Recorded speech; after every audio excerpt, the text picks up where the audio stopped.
오늘도 또 가정에서 또 각자의 처소에서 예배드리는 또 대전 온누리교회 또 그리고 세종교육관의 모든 교우 여러분들에게 하나님의 은혜와 평강이 임하기를 원합니다.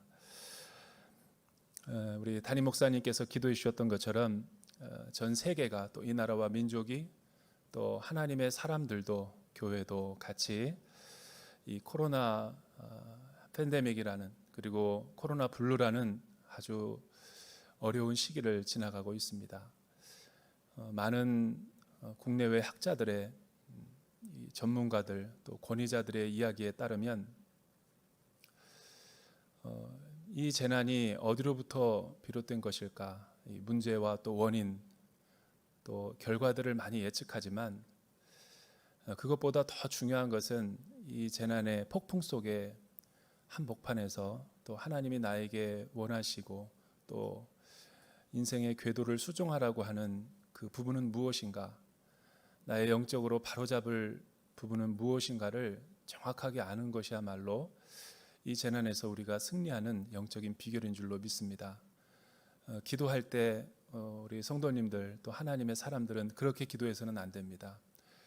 과거의 일상으로 빨리 돌아가게 하소서. 이 기도야말로 얼마나 영적으로 무책임하고 또 우리가 하나님 중심의 사고를 하지 않는가. 왜냐하면 많은 전문가들이 이 코로나의 원인은 인간의 자연훼손 또 탐욕, 무분별한 신자유주의적인 경제 이런 모든 것들이 복합적으로 원인이 되어 기후의 역습도 맞고 이런 환경의 대재앙이라는 우리 현실에 직면했다라는 거죠. 오래전부터 과학자들과 또 생태계 학자들은 경고를 했고 또 메시지를 주었지만 우리의 본성과 본능은 늘 자기 중심적이어서 그런 것을 마음에 담아두지 않고 끝까지 이 우리가 누리고 있는 모든 환경 속에서의 안락함을 누리다 보니까 여기까지 오게 된 거죠. 하나님은 전능자이시고 무소불위하시며 또 어디에나 계시는 하나님이시지만 우리를 보호하시고 은혜의 생명 감싸개로 감싸주실 수도 있지만 어찌된 일인지 하나님께서 이 시점에 또 우리 세대 가운데 이 엄청난 이 전염병의 재난을 허용하신 거죠. 하나님이 하신 것은 아니지만 하나님의 어떤 선한 목적을 이루기 위해서 허용을 하신 거예요. 따라서 우리는 과거로 돌아가면 안 되고 교회와 우리 성도들에게 주신 이 재난의 시간은 어쩌면 하나님께서 새 시대와 새 일을 행하시고 있는 그 한복판으로 과감하게 나아갈 것을, 하나님과 함께 믿음의 모험을 걸어갈 것을 하나님께서 원하시고 있는지도 모르죠. 따라서 새로운 시대, 비대면의 시대도 우리가 교회와 또 성도들이 잘 깨어 기도하며 준비해서 이 어려운 재난의 시대 때 고통받는 이웃들과 함께 울고 그들을 치유해 줄 수 있는 등대와 같은 교회가 되어야 된다고 생각합니다. 역사를 보면 언제나 잘 되고 번영하는 때만 있었던 것이 아니죠. 우리 개인사를 보더라도 늘 성공하고 늘 잘 되고 늘 부족할 것이 없는 시간만 있었던 것이 아니라 하나님은 고통스럽고 또 결핍된 그 순간들과 나의 실패를 통해서도 하나님이 나에게 허락하시는 축복의 시간들이 있었다는 거예요. 1914년 3월에 영국에서는 국가적인 큰 이 출정식이 열리죠. 그것은 세클턴이라고 하는 항해사와 또 남극 탐험가를 비롯한 많은 탐험 대원들을 함께 데리고 최첨단, 그 당시에 가장 과학과 기술로 앞섰던 배를 건축하여서 여왕이 위임장을 주어서 남극 탐험과 한 번도 가보지 않은 그곳에 무엇이 있는지, 광물이 있는지, 지형은 어떤지를 파악하고 오라고 명령을 낸 유명한 역사적 사건이 있었습니다. 그래서 세클턴은 여왕의 또 이 기사 자귀를 받고 또 위임을 받고 많은 대원들과 함께 많은 물자를 싣고 남극으로 향하죠. 하지만 그 엄청난 이 출정식에 비해서 예상치 못한 유빙을 만나서 이 배는 좌초되고 말아요. 그 안에는 많은 인원들이 있었지만 다 죽음의 위기 가운데 두려워 떨고 있었죠. 놀라운 사실은 634일, 거의 2년여 동안의 세월을 표류하면서 기아와 죽음의 공포 가운데, 폭풍 가운데 비바람의 위기를 맞으면서 탁월한 세클턴의 리더십에 의해서 모두 다 무사 귀환할 수 있었던 역사적인 사건이 일어납니다. 그래서 주변에 있는 많은 생존했던 사람들의 이야기와 또 역사가들의 고증을 통해서 어떻게 이 주변에 있는 많은 사람들이 세클턴의 리더십을 칭찬하고 있는가. 그래서 영국에서 그는 실패한 영웅이다 라고 이야기할 정도로 그의 리더십에 대한 많은 센세이션이 일어났죠. 그래서 세클턴의 서바이벌 리더십이라는 책이 리더십에서 굉장히 중요한 위치를 차지하고 있습니다. 그는 여기서 극한 상황이 왔을 때 우리가 취해야 될 10가지 리더십의 원리를 제시하고 있어요. 우리 한번 사진을 통해서 그 세클턴의 모습, 또 그가 타고 있었던 배는 인듀어런스호, 이름도 인내호죠. 인내호, 극한 상황을 극복하라고. 그런데 그가 서바이벌 리더십이라는 책에서 극한 리더십의 10가지 원리를 우리에게 소개하고 있어요. 제가 간단하게 읽어보자면, 첫째는 궁극적인 목표를 잊지 않는다. 또 위기일수록 리더가 솔선수범해야 된다. 세 번째는 현실적 낙관과 자기 확신을 끝까지 잃어버리면 안 된다. 네 번째는 자신을 탓하지 말고 스스로를 성찰하는 시간으로 보아야 된다. 다섯째는 공동체 정신을 끊임없이 발휘해야 된다. 위기가 올수록 나 혼자만 살면 안 된다는 거죠. 연대하고 네트워크를 이루어야지 같이 위기를 극복할 수 있는 힘이 생긴다는 거죠. 여섯 번째는 남 탓하지 말고 서로를 배려하고 존중해야 된다. 일곱 번째는 불필요한 힘겨루기를 삼가고 이 어려움의 시기를 같이 이겨내야 된다. 여덟 번째는 유머와 위트를 잊지 말아야 된다는 거죠. 늘 어떤 위기와 난관 앞에 사람들은 두 갈래로 나눠져요. 늘 염세주의적이고 비관적으로 미래를 내다보는 사람, 또 한 부류는 지나친 낙관론, 이 두 가지를 다 경계해야 되고, 아홉 가지는 가치 있는 위험에 적극적으로 시도하라는 거죠. 위기는 곧 기회죠. 새로운 기회가 올 수 있는데 그 새로운 기회를 포착하고 잘 창의적으로 대처하는 것이야말로 미래를 여는 열쇠가 될 수 있다는 거예요. 열 번째로는 끈질긴 관찰과 주의력으로 창의성으로 절대 포기해서는 안 된다는 거예요. 여러분, 일이 잘 될 때야 누가 그 리더를 칭찬하지 않고 그를 따르지 않을 사람이 어디 있겠어요. 그러나 이 세클턴의 리더십의 원리를 보면 극한 상황, 한계 상황, 아무것도 할 수 없는 절망적인 상황에서는 이렇게 말하기는 쉽지 않아요. 그래서 그와 함께 귀환했던 많은 사람은 이구동성으로 세클턴의 탁월한 리더십 때문에 우리가 살 수 있었다라는 거죠. 그는 실제로 635일 동안에 표류하며 죽음의 위기 공포 가운데 있으면서도 이 원리에 따라서 많은 사람을 탁월한 안전한 가운데로 인도할 수 있었다라는 거예요. 오늘 말씀에 보면 느헤미야도 3개월에 걸친 1200km나 거친 긴 여행과 아닥사스다 왕의 조서를 갖고 또 많은 인적 물적 자원의 이 보호 가운데 예루살렘에 도달했지만 그를 기다리고 있었던 것은 낙관론적인 환상과 장밋빛 환상이 아니었어요. 냉혹한 현실과 내부와 외부의 적들이 그를 공격하기 위해서 기다리고 있었다라는 것을 성경은 이야기를 하고 있습니다. 느헤미야는 어떻게 성벽 재건에 예상치 못했던 극심한 반대자들의 모함과 중상모략을 극복하고 팀을 하나로 묶어서 어떻게 50일 만에 성벽을 재건할 수 있는가? 성경은 우리에게 중요한 메시지를 전해주고 있죠. 첫째는 1절에서부터 6절에 있는 말씀입니다. 약간 길지만 저와 여러분이 같이 한번 읽어볼까요? 시작. 산발랏은 우리가 성벽을 쌓는다는 말을 듣고 분노하고 몹시 분개했습니다. 그는 유다 사람들을 조롱하며 그의 동료들과 사마리아 군대 앞에서 빈정거리며 말했습니다. 저 유다 사람 약골들이 무엇을 하는 것이냐? 그 성벽을 복원하겠다는 것이냐? 제사를 드리겠다는 것이냐? 하루 만에 공사를 끝내겠다는 것이냐? 타버린 저 돌들을 저 흙무더기 속에서 원상복구하겠단 말이냐? 그 곁에 있던 암몬 사람 도비아가 맞장구 치며 말했습니다. 그들이 무엇을 건축하든 여우라도 한 마리 올라가면 그 돌 성벽이 다 허물어질 것이다. 우리 하나님이여 우리의 기도를 들으소서. 우리가 멸시를 당하고 있습니다. 그들이 하는 욕이 그들에게 되돌아가게 하소서. 그들이 포로가 돼 남의 땅으로 끌려가게 하소서. 그들의 죄악을 덮지 마시고 그들의 죄를 주 앞에서 지우지 마소서. 그들은 우리 앞에서 주의 얼굴에 욕설을 퍼부었습니다. 백성들이 마음을 다해 열심히 일한 결과 우리는 성벽 전체를 절반 높이까지 복구했습니다. 극심한 반대와 중상모략 위기 가운데서도 느헤미야는 예루살렘 유다 사람들을 하나로 모아서 성벽의 절반까지 복구했다라고 오늘 성경은 이야기하고 있죠.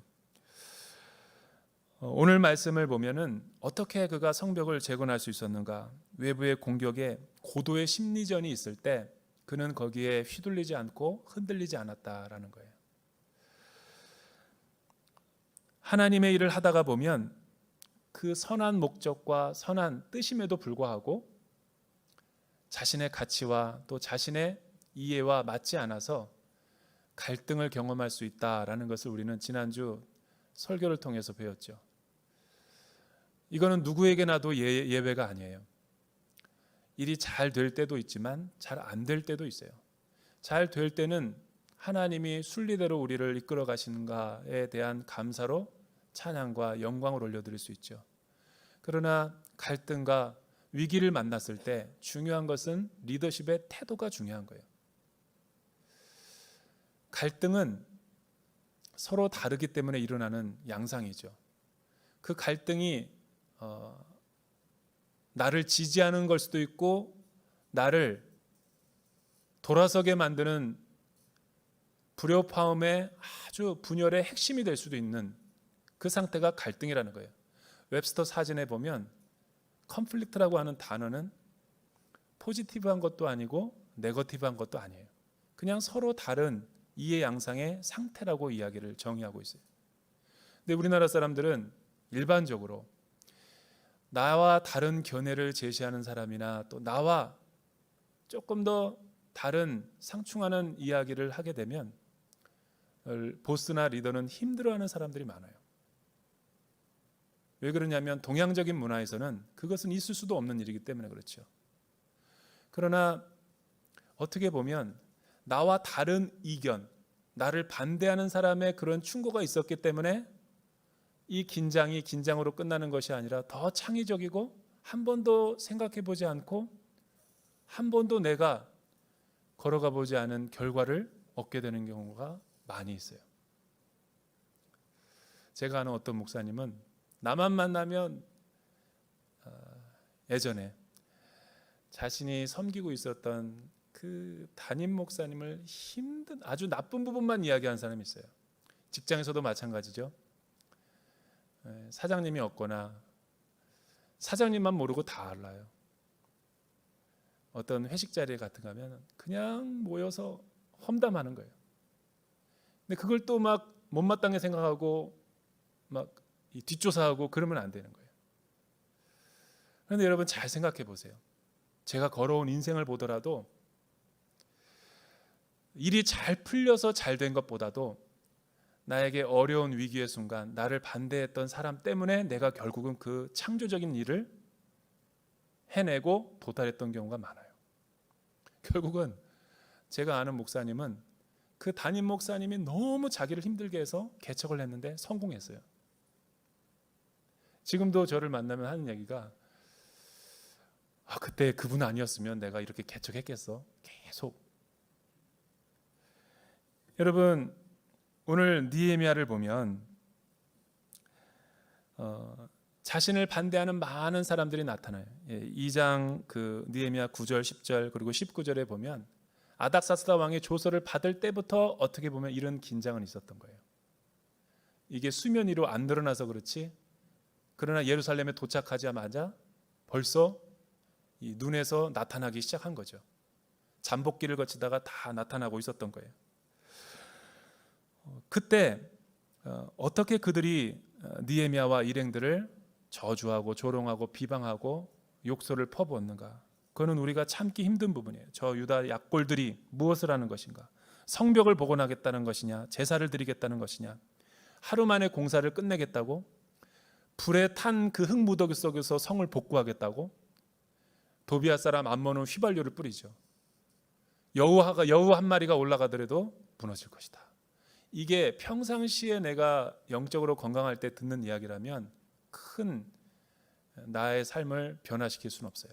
그러나 자신감을 잃어버리고 이미 내 동료들이 많이 이방인들에 의해서 죽임을 당하고 예루살렘의 상황과 형편은 다 불타버렸고 무너져 버렸고 건물도 지어지지 않았고 돈은 없고 재정은 없고 물적 자원도 없고 이럴 때 옆에서 누가 툭 이런 말을 지나가는 농담으로 했는데 그게 가시가 되고 독설이 되고 내 마음에 커다란 해악이 돼서 그나마 있던 사계도 떨어져 버리고 아무것도 할 수 없는, 일어날 수 없는 상태까지 가버리는 사람들이 많이 있어요. 리더는 이런 거를 잘 간파할 필요가 있죠. 리더라고 해서 늘 사람들이 잘 따르고 지지해주고 그 사람을 지원하는 것은 아니에요. 그러나 나를 반대하는 사람이 생길 때 그 출처가 어딘지를 명확하게 분별해내고 하나님 앞에 기도 제목으로 승화시키는 리더십의 탁월함이 필요한 거죠. 느헤미야는 이 이야기를 듣고 하나님 앞에 나아가 기도를 하기 시작했죠. 하나님, 너무나 힘듭니다. 기도란 미사여구를 쓰는 것이 아니에요. 형용사가 많은 기도일수록, 수식어가 많은 기도일수록 진실된 기도가 아니에요. 진정한 기도는 위기 때 나타나는 거예요. 내 힘으로 할 수 없는 한계 상황과 절망 상황 가운데서 하나님 앞에 나의 진실된 기도가 나오는 거예요. 하나님 살려주십시오. 하나님 나는 아무것도 할 수 없습니다.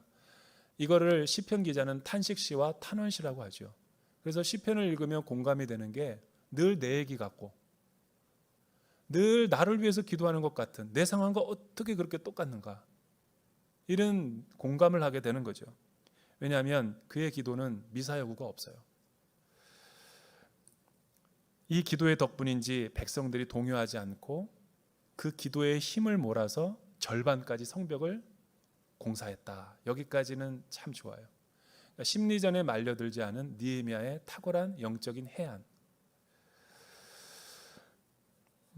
우리 대전온누리교와 세종교육관에도 이런 리더들이 필요한 것이죠. 우리나라는 참 기적적인 나라예요. 제가 봐도 우리 믿음의 선배들을 보더라도 아무것도 없는 잿더미에서 어떻게 여기까지 한강의 기적과 전 세계가 주목할 만한 나라가 되었는가. 저는 우리나라의 역사를 보면 볼수록 정말 우리 어른 세대와 함께 공감을 합니다. 1943년 2차 세계대전이 끝나갈 무렵 치열한 전쟁이 벌어졌을 때 이집트 카이로에서는 세계 정상들이 모여 회의를 해요. 처음으로 대한민국의 독립에 대해서 이야기를 했다 그래요. 그걸 카이로 회담. 그리고 그것이 구체화된 것이 1948년 7월 달 해방되기 한 달 전에 이제 연합군의 승리가 눈앞에 보이자 영국과 미국과 소련의 정상들이 모여서 대한민국의 독립을 재확인합니다. 그리고 나서 해방이 됐을 때 우리나라는 재건이 됐는가? 그렇지 않아요. 좌우 대립이 돼서 더 폭풍 속으로 소용돌이게 되기 시작했고, 놀라운 사실은 교회와 지도자들도 그리스도인들도 좌우 이념 대립으로 극심한 혼란에 있었죠. 이 해방 이후의 진공 3년이 사실은 영적으로 굉장히 중요한 시기예요. 어떻게 보면 이 3년 동안의 골든타임 동안에 우리가 비전을 제시하고 느헤미야와 같은 리더십이 나타나서 나라를 통일하고 또 세계에 이바지할 수 있는 부분을 제시했다면 나는 우리나라가 굉장히 더 크게 쓰임받았을 거라고 생각해요. 그러나 3년 동안 겨우 한 게 뭐냐면 이념 대립. 오늘날의 상황과 똑같죠. 선교도 못하고 예배도 못 드리고 싸우고 그러다가 결국은 전쟁이 일어난 거예요. 한국 교회 역사가 그대로 보여주는 거예요. 그런데 놀라운 것은 남한이 단독으로 재헌국회를 했을 때, 국회를 처음 열고 아무것도 없는 상태에서 나라를 재건하려고 이승만 박사가 시작했을 때 그가 공과가 있겠죠. 우리도 공과가 있듯이 잘한 것도 있고 못한 것도 있지, 어떻게 다 잘한 것만 있어요. 근데 저는 분명하게 이야기할 수 있는 것은 우리 법사위에 보면은 기록에 나와 있어요. 이 나라 민족의 초대 대통령과 국회의원이 제일 잘한 것 중에 하나가 첫 단추를 낄 때 눈물로 기도하고 시작했다는 거예요. 그 역사적 자료에 보면 이승만 박사가 이렇게 얘기해요. 카이로와 포츠담 회담 때문에 우리가 이렇게 된 게 아니다. 우리 대한민국이 잘해서 여기까지 온 게 아니다. 하나님이 도와주지 않았으면 이거는 불가능했다. 이윤영 의원 나와서 시작 기도하시오. 이윤영 의원이 기도합니다. 온 우주 만물을 창조하시고 역사의 주인 되시고 역사를 섭리하시는 하나님, 이 나라 민족이 국회를 처음으로 열게 돼서 감사를 드립니다. 이게 우리나라 역사에 나와 있어요. 리더가 뭐예요? 늘 비전을 제시하고 성공을 보장하고 실적을 내는 게 리더일까? 저는 그렇게 생각 안 해요. 위기와 아무것도 할 수 없을 때 우리의 현실과 상황을 하나님 앞에 나아가서 기도할 수 있는 리더, 나는 그게 진짜 리더라고 봐요. 우리가 잘해서 얻어지는 축복도 있지만 우리가 아무것도 할 수 없을 때 하나님이 위로부터 부어주시는 축복, 그것을 경험해야지 내 힘을 의지하지 않고 살아갈 수 있기 때문이죠. 순모임도 양육도 예전에 하는 것처럼 아무것도 할 수 없어요. 그때 순장이라면 뭘 해야 될까? 저는 기도하는 거라고 봐요. 세종교육관에서도 그렇게 설교하고 왔는데 대전 온누리교회와 세종교육관이 저는 비대면, 대면 예배를 드리던 이런 거는 환경에 영향을 받을 수밖에 없기 때문에 우리가 하나님 앞에 서약해야 된다고 봐요. 이 본당과 세종교육관은 다 열어놨어요. 공동체별로 순별로 저는 릴레이 금식기도 하기 원합니다. 3장에서 느헤미야가 지난주에 설교했던 것처럼 75명의 리더들을 불러놓고 45개의 자물쇠와 빗장과 문을 자기 집 앞마당에 자기가 책임을 지도록 했던 것처럼 진리의 기도로 파수하는 거죠. 차세대가 이루어지지 않고 있다고 절망할 것뿐만이 아니라 모든 코치와 교사들이, 장로님들이, 권사님들이, 안수 집사님들이 다 나와서 자기 문 앞에서 기도해야 돼요. 개인 기도하는 거는 정부가 방해하지 않아요. 저는 안전수칙을 잘 지키면서 2학기 때를 그렇게 살아가야지 우리 대전 온누리교회와 세종교육관이 더 큰 소망이 있다고 봅니다. 그래야지 회복 탄력성이 있다고 봐요. 지금은 아무것도 안 하는 시기가 아니라 새로운 시대를 준비하는 시대라는 거예요. 두 번째, 어떻게 그가 성벽을 재건할 수 있었는가? 7절과 12절에 보면 세클턴처럼 느헤미야는 위기 때 흔들리지 않는 목표를 지켜냈다라는 거예요. 7절과 12절 같이 한번 읽어볼까요? 시작. 그러나 산발락과 도비야, 아라비아 사람들과 암몬 사람들과 아스돗 사람들은 예루살렘 성벽이 복원돼 허물어진 부분들이 점점 메워진다는 소식을 듣고 몹시 분노했습니다. 그들은 함께 음모를 꾸며 예루살렘에 와서 싸우고 회방을 놓으려고 했습니다. 그래서 우리는 우리 하나님께 기도하는 한편 밤낮으로 경비병을 세워 이 위협에 대비했습니다. 그런데 유다에 있는 사람들은 할 일은 아직 산더미 같은데 일꾼들의 힘이 다 빠져버려 우리가 성벽을 쌓을 수가 없다라고 불평했습니다. 또 우리의 원수들은 그들이 알아채기 전에 우리가 그들 가운데 들어가서 그들을 죽이고 그 일을 중단시켜야겠다라고 말했습니다. 그들 가까이 사는 유다 사람들도 우리에게 와서 그들이 사방에서 우리를 치려한다라고 10번씩이나 말했습니다.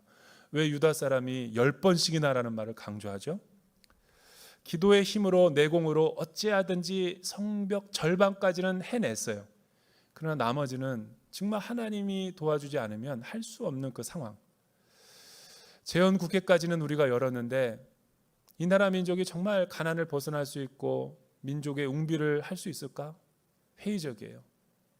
하나님이 하셔야 됩니다. 그 기도의 선포가 참 의미가 있었고 중요한 거예요. 느헤미야도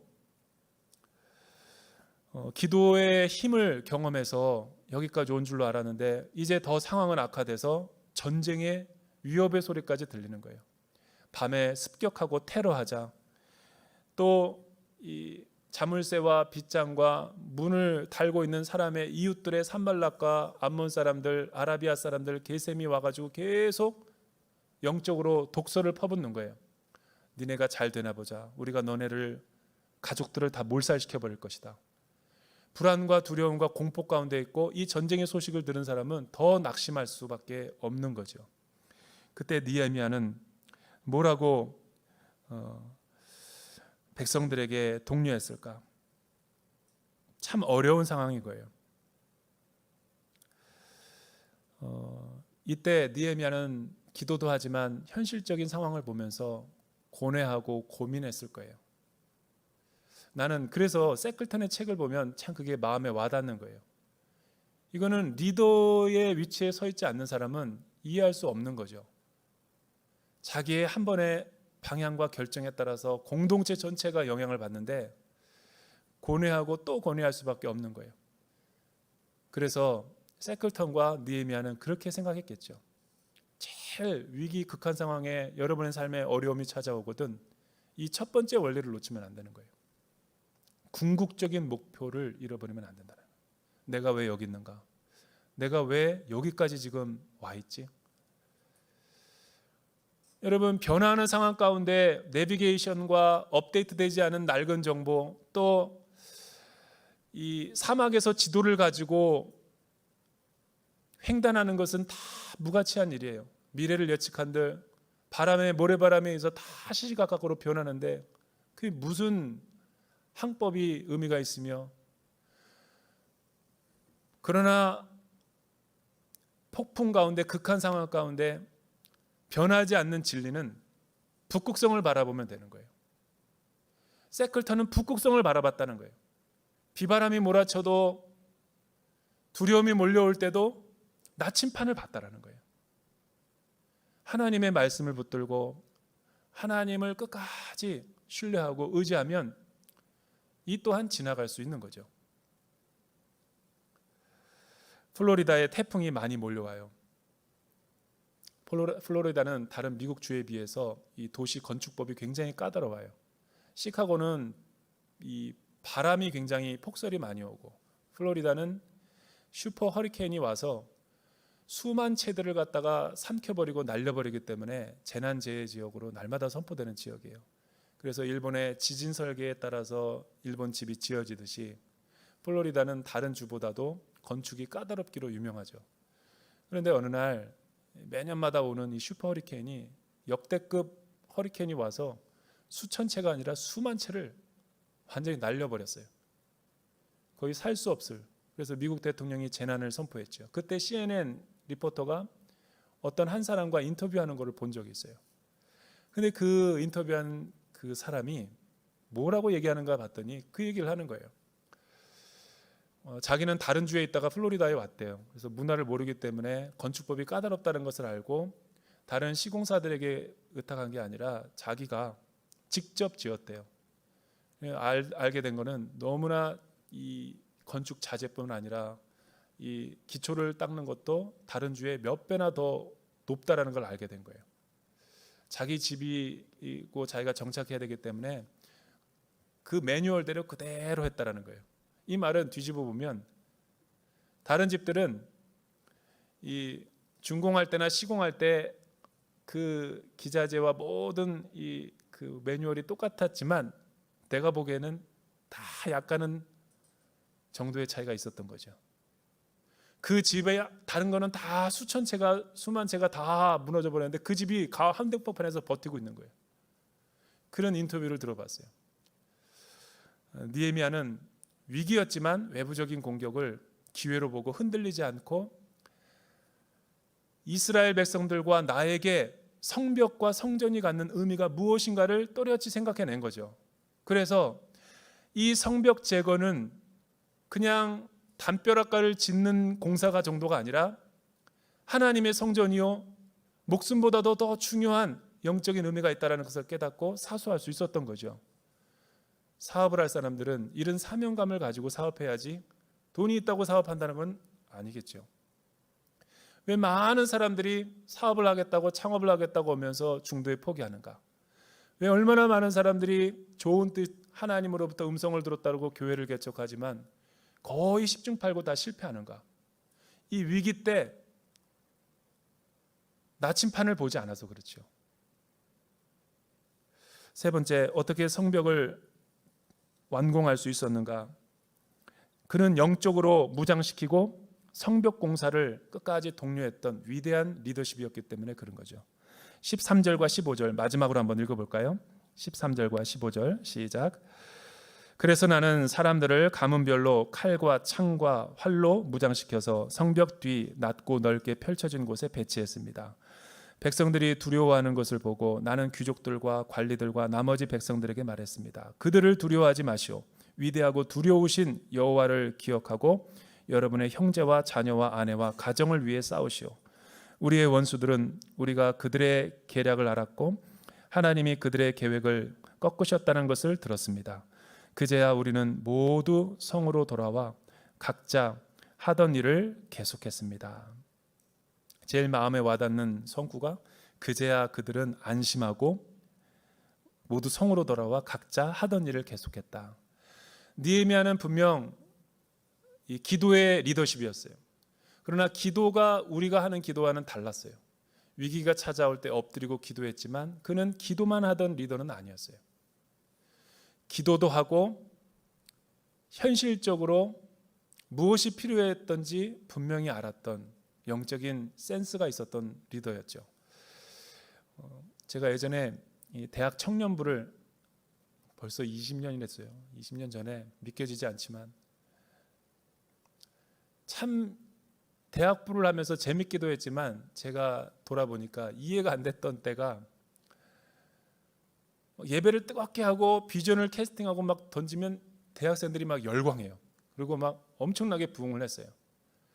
근데 놀라운 것은 그렇게 막 부흥하고 많이 모이던 예배 숫자가 이 시험 때만 되면 중간고사, 기말고사가 되면 3분의 1까지 떨어지는 거예요. 너무 믿겨지지가 않는 거예요. 그리고 또 기말고사 끝나면 다시 예배가 회복되고 넘사벽이었죠. 넘을 수 없는 벽. 이게 제 목회적인 고민이었어요. 야, 이게 극복이 안 되나? 현실은 현실인가? 또 그때를 보면서 참 희한했던 게 신앙이 좋은 대학생들은 기도를 열심히 하는 우리 대학생들은 공부를 안 해요. 근데 공부를 잘하는 대학생들은 기도를 안 해요. 저의 현실적인 고뇌가 있었어요. 돈이 있으면 지갑이 없고 지갑이 있으면 돈이 없고 야, 어떻게 이 두 마리 토끼를 잡을 수 없는가?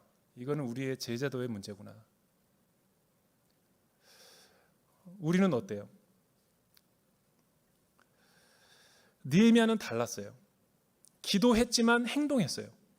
그런 행동도 열심히 했지만 기도도 뜨겁게 했어요. 우리 뭔가 다른 리더죠. 여러분 생각을 해보십시오. 성벽을 공사하면 한 손에는 벽돌을 들고 한 손에는 칼과 창과 활을 차고 공사에 매진했다라는 거예요.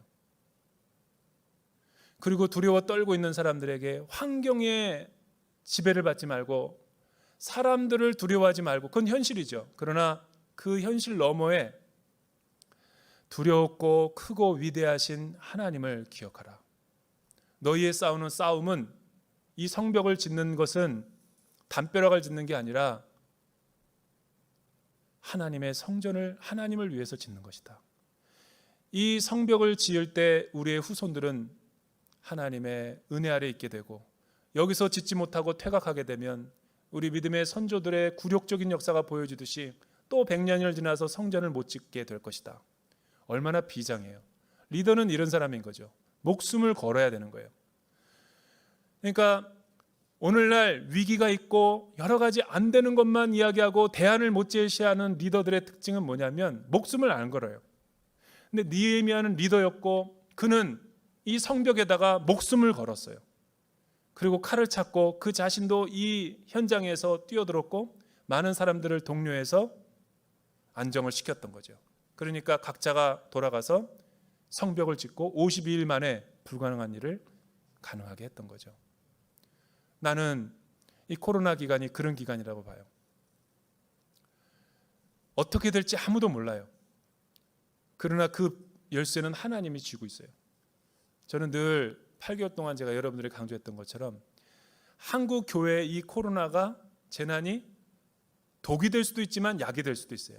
왜 그러냐면 교회의 가치와 본질로 돌아오는 성도들과 사람들은 놀랍게도 더 부흥할 거예요. 그러나 이 위기 가운데 패배하고 아무것도 대비하지 않고 과거로만 돌아가게 해달라고 기도하는 사람들은 미안하지만 죄송하지만 사업에서도 실패할 거예요. 왜 그런지 아세요? 지금은 새로운 시대를 준비해야 되는 시대지 자꾸만 과거에 누렸던 영화와 축복과 안정만을 취하면 시대가 변하는 줄도 모르는 거예요. 시대는 급변하고 있습니다. 방식이 바뀌고 있다고요. 지금이 그것을 준비하라는 하나님의 사인인 거죠. 그렇게 대전 온누리교회와 세종교육관이 한국교회 또 대전과 세종 지역의 변화를 주도하는 교회가 되기를 주님의 이름으로 축원합니다. 기도하겠습니다.